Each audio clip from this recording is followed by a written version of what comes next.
Bismillahirrahmanirrahim. Assalamualaikum warahmatullahi wabarakatuh. Perkenalkan, saya Faisal Mutakin, calon guru penggerak angkatan 11 dari SDN 018 Sukagali, Kota Bandung.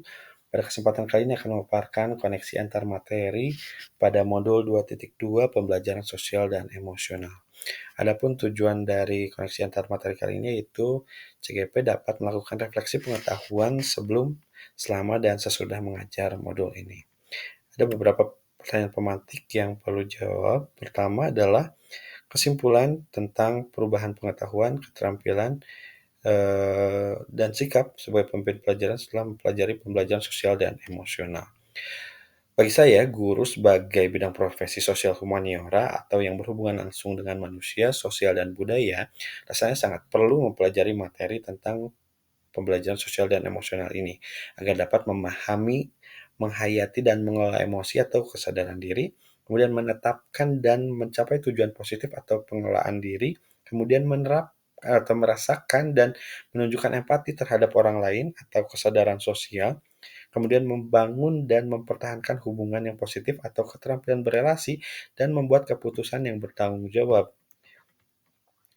Nah, dari kelima kompetensi ini harus dimiliki oleh seorang guru. Guru sebagai pemimpin pembelajaran harus menerapkan 5 kompetensi sosial dan emosional tersebut agar dapat mewujudkan pembelajaran yang nyaman, menyenangkan bagi murid dalam menciptakan karakter murid yang berbudi luhur sehingga akan terwujud perubahan positif pada diri murid baik secara pengetahuan, sikap, maupun keterampilan.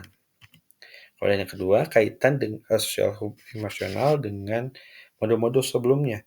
Hubungan dengan modul 1.1 misalnya, pembelajaran sosial dan emosional ini lebih menitik beratkan pada pencapaian nilai-nilai budi pekerti yang dapat melatih anak untuk memilih kesadaran diri sesuai dengan filosofi Ki Hajar Dewantara.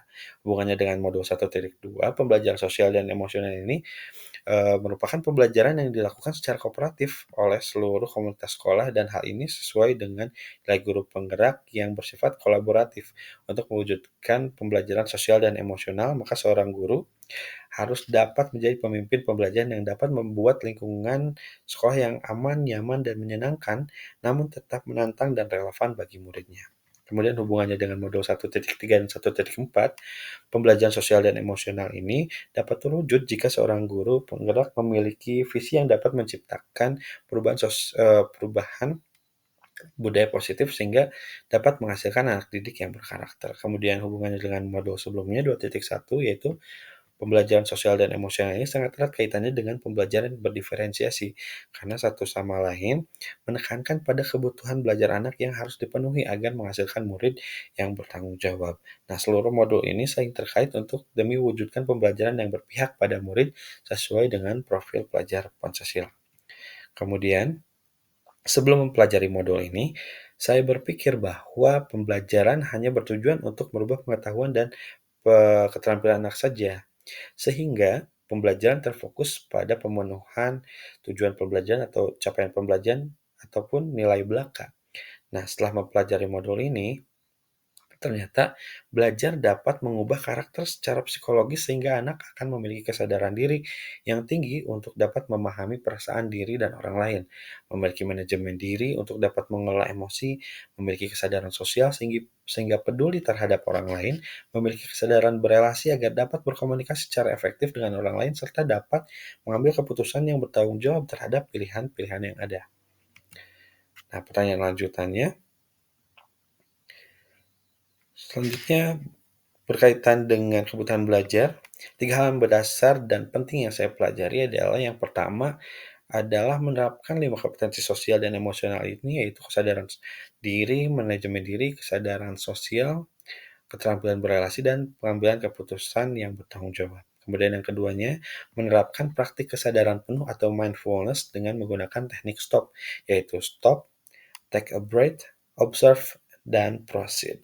Atau mungkin menggunakan teknik-teknik lain yang serupa ataupun sesuai.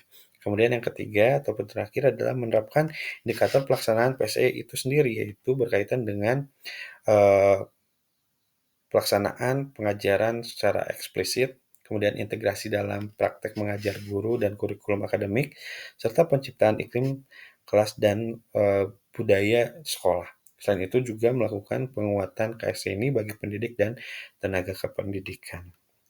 Kemudian yang terakhir adalah Perubahan yang akan saya terapkan, pertama bagi murid adalah memberikan pengajaran eksplisit dalam kegiatan kokurikuler dan ekstrakurikuler. Kemudian yang keduanya, melakukan integrasi pembelajaran KSE ini dalam praktik mengajar guru dalam kurikulum akademik seperti melakukan pembukaan yang hangat, dalam pelaksanaan kegiatan inti yang melibatkan murid secara aktif dan dalam penutupan secara yang optimistik.